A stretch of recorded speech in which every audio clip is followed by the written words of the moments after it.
Sir क्या आरोप है? गलत फंसा रहे हैं ये लोग। कुछ बोला क्या? गलत फंसा रहे हैं ये लोग। पूरा मतलब का 6 साल से जेल में आए ये लोग हमारे साथ गलत कर रहे हैं। आप जेल से फोन करते हैं?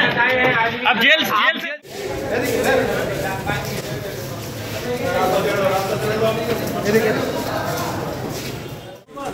सुबोध जी कुछ बोलेगा? सुबोध जी कुछ बोलिएगा? सुबोध जी कुछ बोला क्या?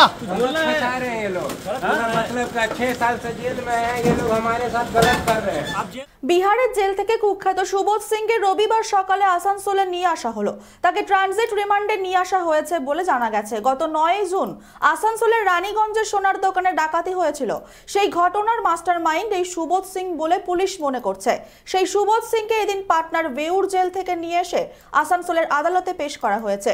পুলিশ রানীগঞ্জের ডাকাতির ঘটনার তদন্তে আদালতের কাছে 14 দিনের হেফাজতে নেওয়ার আবেদন করেছে বলে জানা গেছে। আদালতে পেশ করার আগে সুবোধ সিংকে আসানসোল জেলা হাসপাতালে মেডিকেল পরীক্ষার জন্য আনা হয়েছিল। জেলা হাসপাতালের মেডিকেল সার্টিফিকেট সহ অন্যান্য নথি পুলিশের তরফে পেশ করা হয়েছে। প্রসঙ্গত রানীগঞ্জের ডাকাতির ঘটনায় ইতিমধ্যেই 5 জনকে গ্রেপ্তার করা হয়েছে। তার মধ্যে 4 জনই বিহারের। তবে পুলিশ সূত্রে খবর এই সুবোধ সিং শুধু রানীগঞ্জের সোনার দোকানে ডাকাতি নয়, আরো একাধিক ঘটনার পেছনে রয়েছে। জেলে বসেই সে এই সব করত। सर क्या आरोप है? गलत फंसा रहे हैं ये लोग। कुछ बोला क्या? गलत फंसा रहे हैं ये लोग। पूरा मतलब का 6 साल से जेल में आए ये लोग हमारे साथ गलत कर रहे हैं। आप जेल से फोन करते हैं? अब जेल से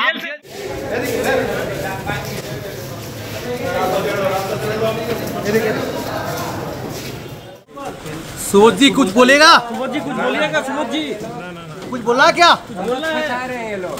पूरा मतलब का 6 साल से जेल में आए ये लोग हमारे साथ गलत कर रहे हैं। Bureau report, channel 24/7।